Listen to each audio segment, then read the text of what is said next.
So what that story? What is the story behind Real Water No Tap, and how did your backstory with you growing up in Savannah and Florida influence Real Water No Tap?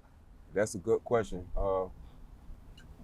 The kind of street aspect of it is no cut. You know what I'm saying? It's raw, like it's uncut. Like Flaws used to say, it's uncut. Like, but it was kind of more like esoteric, spiritual aspect to it as well, because it was like being clean and being holistic, right? And it just had to do with a lot of things. Like I say, being my mama's oldest child, and I raised a lot of the youngest in the projects because their mamas was drinking with my mama. You know what I mean? And I was the oldest, so like it kind of just prepared me for that. Just that just being authentic and being real. Like I said, just being exposed to so much, and so I kind of blended. Like I wanted something still street, because like he was like no cap, no tap, uncut, clean dope. You know what I mean? I was just like thinking, and it was just like it came to me because I was already going to get the real water, and then it hit me.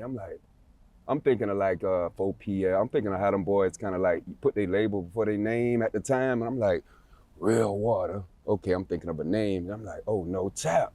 The label Real Water, I'm No Tap. So I'm like, okay, Real Water No Tap. So it kind of hit me like that, like an instant. I'm like, boy, that's what I'm going with. Yeah, that makes sense. You feel me? Yeah, that makes sense.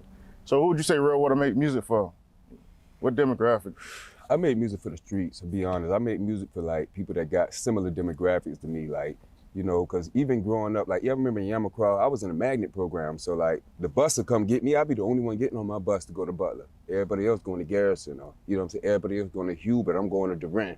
So like, you know, I kind of was like, that thorn that grew through the rose. I mean, that rose that grew through the concrete, you know what I'm saying? So that was always my story, but I was exposed to a lot.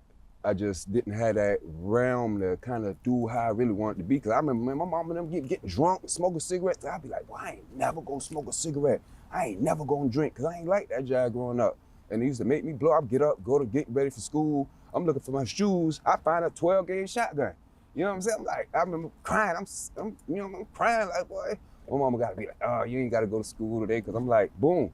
I'm finding pounds in the closet. You know what I mean? Just different stuff. So for me, and you know, I got involved with that stuff as I got older, but I always had that mind of like, man, I wanted to do right. So, you know, it kind of put it in my music as ones that got things to overcome and got challenges they want to go through and get and be better, to kind of be able to do that.